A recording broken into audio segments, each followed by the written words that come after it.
હા વિદ્યાર્થી મિત્રો, તો સામાજિક સંસ્થા જો આ પાયાના સમાજશાસ્ત્રીય ખ્યાલને સમજવા માટે તેના અર્થ અને વ્યાખ્યાઓ પૂરતા નથી.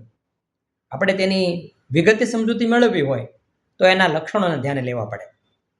હવે આમ જોવા જઈએ તો પ્રત્યેક સામાજિક સંસ્થા જેમ કે કુટુંબ છે, લગ્ન છે, ધર્મ છે, અર્થ છે, શિક્ષણ છે, આ બધી સંસ્થાઓ, રાજ્ય છે, આ બધી સંસ્થાઓ એની ખાસ લાક્ષણિકતાઓ ધરાવે છે. એ દરેકને એની પોતાની ખાસ વિશિષ્ટતાઓ છે. આમ છતાં બધી સામાજિક સંસ્થાઓને લાગુ પડે એવી કોઈ સર્વસામાન્ય સામાજિક લાક્ષણિકતાઓ આપવાનો પ્રયાસ હોર્ટન અને હન્ટ નામના સમાજશાસ્ત્રીઓ કર્યો છે. હોર્ટન અને હન્ટ નામના સમાજશાસ્ત્રીઓએ બધી જ સામાજિક સંસ્થાઓને લાગુ પડે એવી કેટલીક સર્વસામાન્ય લાક્ષણિકતાઓ દર્શાવી છે. જેમાં એમણે એવું કહ્યું છે કે વલણ અને વર્તનની ઢબ હોય છે. સામાજિક સંસ્થામાં વલણ અને વર્તનની ઢબ હોય છે. એણે એવું કહ્યું કે એને સાંસ્કૃતિક પ્રતીકો હોય છે. સામાજિક સંસ્થાને તેના સાંસ્કૃતિક પ્રતીકો હોય છે. એ એવું કહે છે કે દરેક સામાજિક સંસ્થાને કેટલીક સાધન સગવડની બાબત હોય. સાધન સગવડ એ સામાજિક સંસ્થાની એક મહત્વની ખાસિયત છે. વધારેમાં એ એવું કહે છે કે સામાજિક સંસ્થામાં વર્તનના ધોરણો હોય છે. દરેક સામાજિક સંસ્થા વર્તનના ધોરણો પૂરા પાડે છે. અને છેલ્લી અંતિમ પાંચમી લાક્ષણિકતા એવી બતાવે છે કે વિચારસરણી.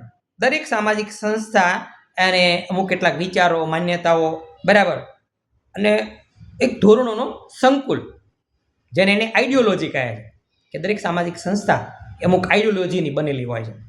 તો આ 5 પ્રકારના જે લક્ષણો છે, આ 5 જેની વિશિષ્ટતાઓ છે, જે આપણને પરિવાર હોય, લગ્ન હોય, ધર્મ હોય, અર્થ હોય, રાજ્ય હોય, શિક્ષણ હોય, આ બધી સંસ્થાઓની અંદર આપણને આવા કોમન 5 લક્ષણો જોવા મળે.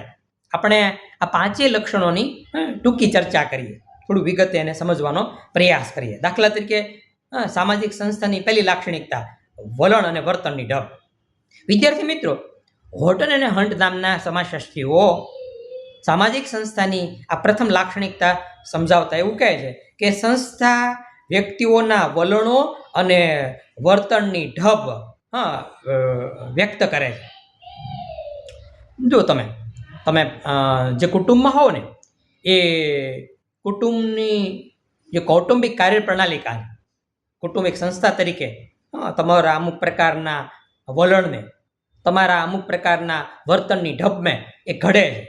વર્તન ઢબ, આપણી વલણોની ઢબ આપણા પરિવારમાંથી ઘડાય. એ જ રીતે આપણે કોઈ પણ વ્યાવસાયિક કે આર્થિક સંસ્થા સાથે સંકળાયેલા, જૂથ સાથે સંકળાયેલા હોઈએ તો ત્યાં આર્થિક સંસ્થાના એને અનુરૂપ, એને લગતા આપણા વલણો અને વર્તનોની ઢબો રચાતી હોય. દાખલા તરીકે આપણે આપણા ઘરમાં, આપણા પરિવારમાં આપણે એકબીજા પરિવારના સભ્યોને પરસ્પર પ્રેમ, વફાદારી, માનની લાગણી અને જવાબદારીનું વલણ આ રજૂ થતું હોય છે.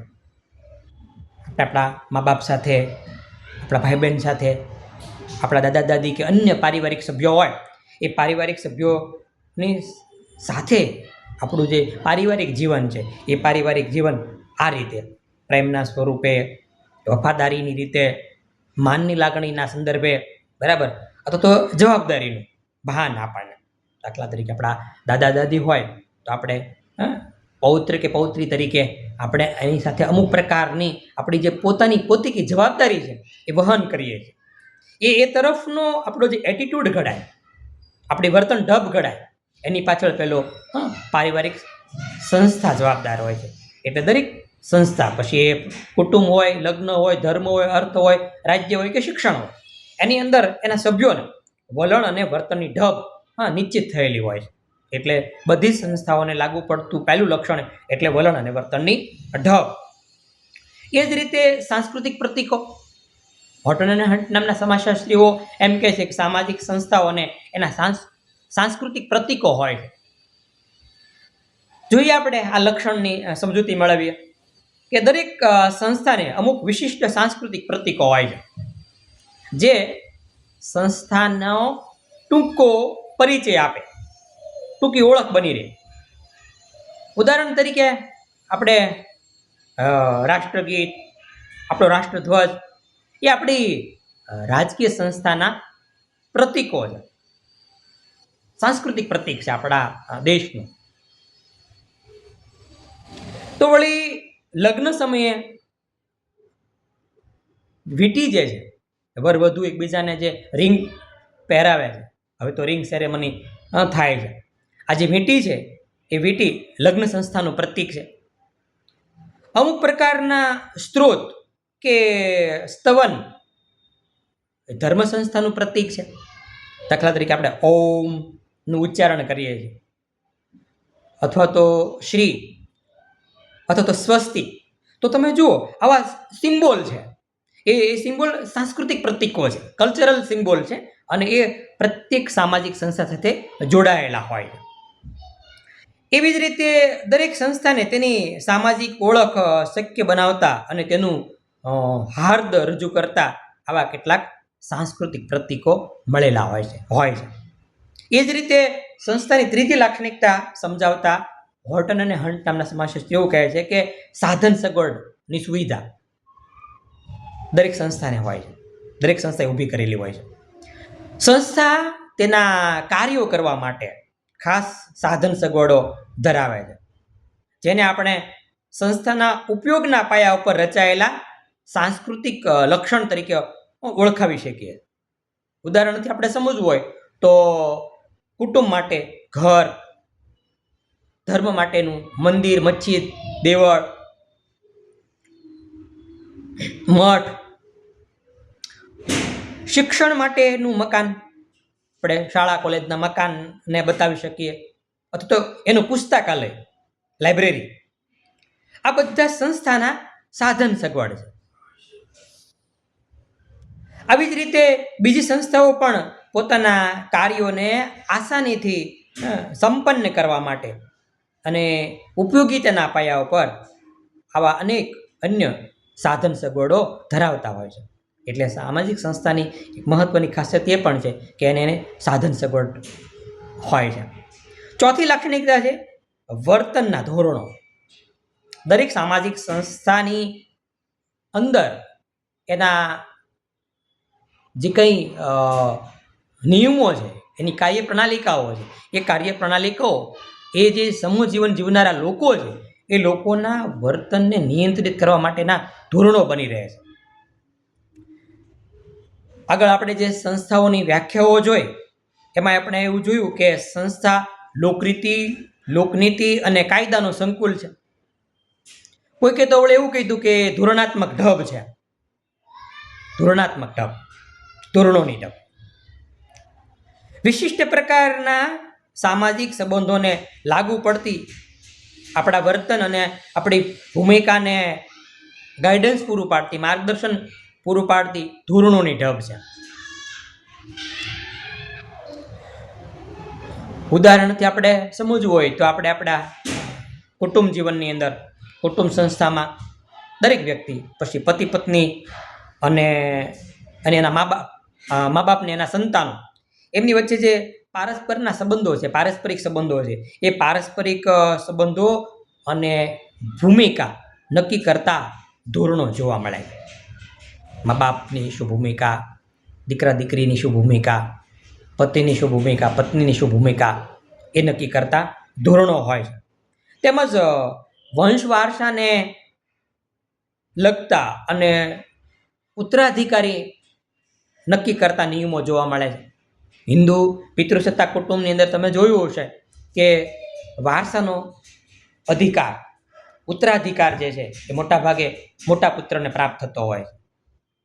આપણે રામાયણ કાળની ચર્ચા કરીએ તો રામાયણના સમયમાં રાજા દશરથ, એમને એવું લાગ્યું કે હવે હું વૃદ્ધાવસ્થા તરફ જઈ રહ્યો છું અને હવે મારે અયોધ્યાનું શાસન કોઈને સોંપી દેવું જોઈએ. તો ઉત્તરાધિકારી કોણ? તો એના જ્યેષ્ઠ પુત્ર એટલે શ્રીરામ.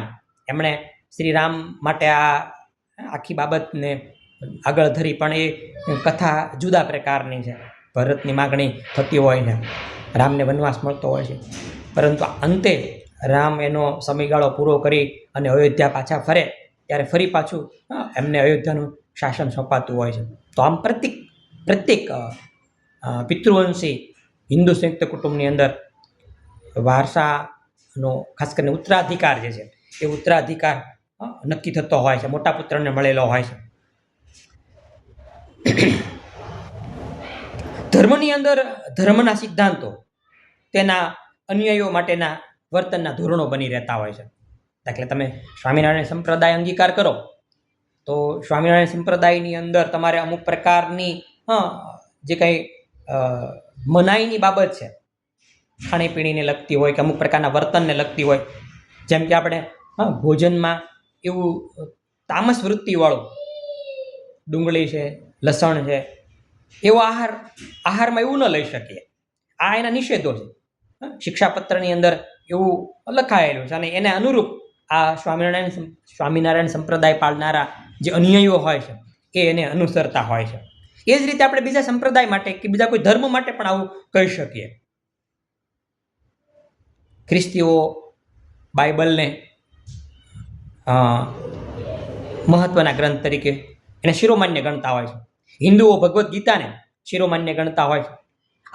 આમ પ્રત્યેક ધર્મની અંદર આપણને જોઈ શકીએ છીએ કે એના ધાર્મિક સિદ્ધાંતો, ધર્મના સિદ્ધાંતો એ જે પાળનારા લોકો હોય છે, જેને આપણે અનુયાયીઓ કહીએ છીએ, જે તે ધર્મના એ અનુયાયીઓએ એને વર્તનના ધોરણ તરીકે સ્વીકારવાના હોય છે. એ જ રીતે રાજકીય સંસ્થામાં તેનું બંધારણ, દાખલે ભારત છે તો ભારતનું બંધારણ છે એ આપણો એક ધોરણાત્મક ખ્યાલ રજૂ કરે છે. એ જ રીતે દરેક સંસ્થા વર્તનના ધોરણોની ઢબ હોય છે, જે સંસ્થાની પ્રણાલિકા બની રહે છે.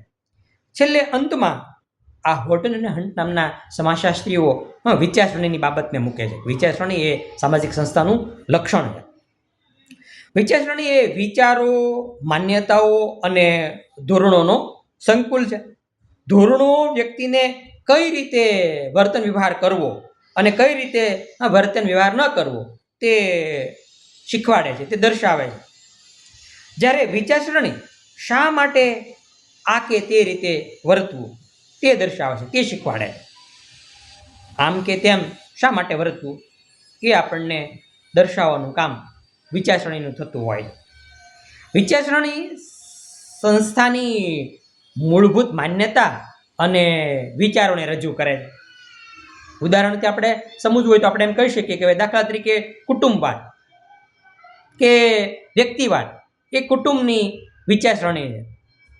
સંયુક્ત કુટુંબમાં હશું તો આપણે કૌટુંબિક ઔચિત્યવાદને અનુસરતા હશું, કુટુંબવાદને અનુસરતા હશું. વિભક્ત કુટુંબની અંદર વ્યક્તિવાદ કેન્દ્ર સ્થાને હોય છે.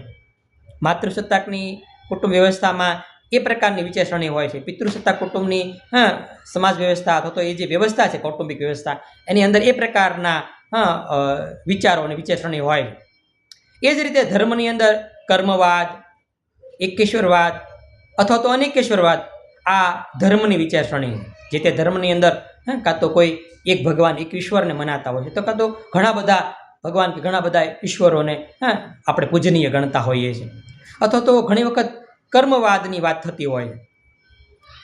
પછી આવે રાષ્ટ્રવાદ, નેશન ફર્સ્ટ, લોકશાહી, પ્રજાતંત્રવાદ. આ બધા રાજકીય સંસ્થાની વિચારસરણી છે. આ બધી જ બાબતોને આપણે રાજ્ય સંસ્થાની વિચારસરણી તરીકે રજૂ કરી શકીએ. આમ દરેક સંસ્થાની તેની મૂળભૂત વિચારસરણી હોય છે, જે સંસ્થાની મૂળ પદ્ધતિ બની રહે છે. તો વિદ્યાર્થી મિત્રો, આ રીતે આપણે સામાજિક સંસ્થાને એક પાયાના સમાજશાસ્ત્રીય ખ્યાલ તરીકે આના લક્ષણોના આધારે આપણે સમજી શકીએ. આપણે જોયું કે દરેક સંસ્થા એના વલણ અને વર્તનની ઢબ પૂરી પાડે છે. દરેક સંસ્થાને એના સાંસ્કૃતિક પ્રતીકો હોય છે. દરેક સંસ્થા સાધન સગવડ એના કાર્યોને પૂરા કરવા માટે ધરાવે છે. દરેક સંસ્થા એ સંસ્થાકીય કે સામૂહિક જીવન જીવનારા લોકો છે એને વર્તનના ધોરણો પૂરા પાડે છે અને દરેક સંસ્થાને એની પોતાની વિચારસરણી હોય છે. તો આ રીતે સામાજિક સંસ્થા જેવા પાયાના સમાજશાસ્ત્રીય ખ્યાલને સમજવા માટે ઉપયુક્ત લક્ષણો અને આપણે જે વ્યાખ્યાઓ છે એ આપણને ખૂબ જ મદદરૂપ થાય છે. તો આપણે અહીંયા આપણા આ જે પાયાના સમાજશાસ્ત્રીય ખ્યાલ તરીકે સામાજિક સંસ્થાની જે ચર્ચા છે એને અટકાવીએ છીએ. અસ્તુ.